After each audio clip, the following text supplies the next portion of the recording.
এক রাজ্যের বদলে যাওয়া রাজার গল্প। অনেক অনেক দিন আগের কথা। আমেরিকার এক ছোট্ট রাজ্যে বাস করতেন রাজা হেনরি। তার ছিল বিশাল এক প্রাসাদ, সোনারূপার থালাবাটি আর অসংখ্য দাসদাসী। কিন্তু রাজা হেনরি ছিলেন খুবই স্বার্থপর এবং রাগী। তিনি শুধু নিজের আরামায়েশ নিয়ে ভাবতেন। তার রাজ্যের মানুষ ক্ষুধায় দারিদ্র্যে কষ্ট পাচ্ছিল, কিন্তু তিনি তাতে কোনো দিনও মন দেননি। রাজ্যের রাস্তাগুলো ছিল ভাঙা, পুকুরের পানি শুকিয়ে গিয়েছিল, আর মানুষজন দিনের পর দিন না খেয়ে ঘুমিয়ে পড়ত। প্রজারা অনেকবার রাজাকে অনুরোধ করেছিল, কিন্তু রাজা হেনরি বলতেন, তোমাদের কাজ হলো আমাকে সেবা করা, আর আমার কাজ হলো রাজা হওয়া। ছোট্ট জ্যাকের বুদ্ধি। একদিন রাজ্যের এক প্রান্তে থাকত ছোট্ট এক ছেলেটি, যার নাম জ্যাক। জ্যাক খুবই বুদ্ধিমান আর সাহসী ছিল।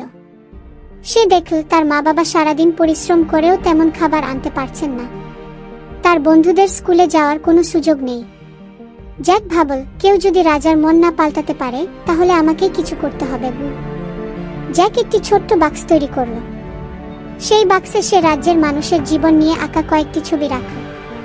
ছবিগুলোতে দেখা যাচ্ছিল একজন বুড়ো কৃষক মাটিতে বসে কাঁদছে, একজন মা তার শিশুকে খাওয়ানোর জন্য খাবার খুঁজছে, আর রাস্তায় হাঁটতে গিয়ে বাচ্চারা মাটিতে পড়ে যাচ্ছে। জ্যাক বাক্সের সঙ্গে একটি চিঠি লিখল, তোমার প্রজারা তোমার পরিবার, তারা কষ্ট পাচ্ছে, তুমি কি তাদের সাহায্য করবে? বাক্সটি রাজপ্রাসাদে পৌঁছায়। জ্যাক নিজের হাতে বাক্সটি রাজপ্রাসাদে নিয়ে গেল। প্রাসাদের পাহারাদাররা তাকে ঢুকতে দেয়নি, কিন্তু জ্যাক এতটাই জেদি ছিল যে সে কয়েক ঘন্টা অপেক্ষা করল।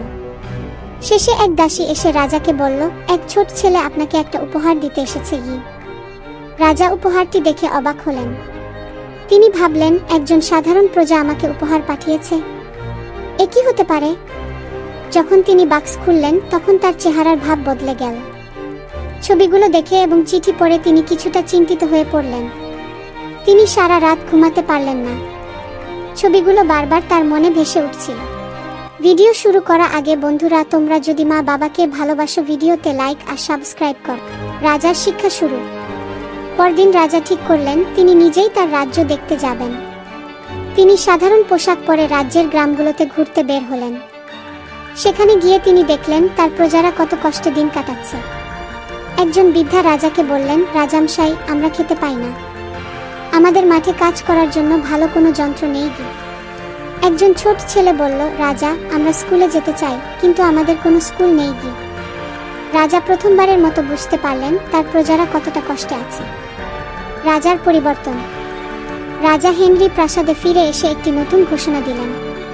তিনি বললেন, আমি আর শুধু আমার জন্য রাজা থাকব না, আমি সবার রাজা হব। এরপর রাজা নিজের সোনারূপার ভান্ডার খুলে দিলেন। সেই অর্থ দিয়ে তিনি গ্রামে নতুন স্কুল তৈরি করলেন, চাষের জন্য উন্নত যন্ত্র কিনে দিলেন, রাজ্যের প্রতিটি রাস্তা মেরামত করালেন, সব মানুষ যাতে পর্যাপ্ত খাবার পায় তার ব্যবস্থা করলেন। রাজা নিজেও প্রজাদের সঙ্গে কাজ করতে শুরু করলেন। তিনি একদিন একজন কৃষকের সঙ্গে ধান কাটলেন, আরেকদিন ছোট বাচ্চাদের পড়ালেখার খোঁজ নিলেন। রাজ্যের পরিবর্তন। কয়েক মাস পর পুরো রাজ্যের চেহারা বদলে গেল। মানুষজন সুখে স্বাচ্ছন্দ্যে দিন কাটাতে লাগল। তারা রাজাকে অনেক ভালোবাসতে শুরু করল। রাজা হেনরিও বুঝতে পারলেন মানুষের ভালোবাসা পাওয়ার চেয়ে বড় সুখ আর কিছু নেই। জ্যাককে রাজা ডেকে এনে পুরস্কৃত করলেন এবং বললেন, তুমি না হলে আমি কখনোই বদলাতে পারতাম না। গল্পের শিক্ষা। নেতৃত্ব মানে শুধু ক্ষমতা নয়, বরং সবার প্রতি ভালোবাসা এবং দায়িত্ব নেওয়া।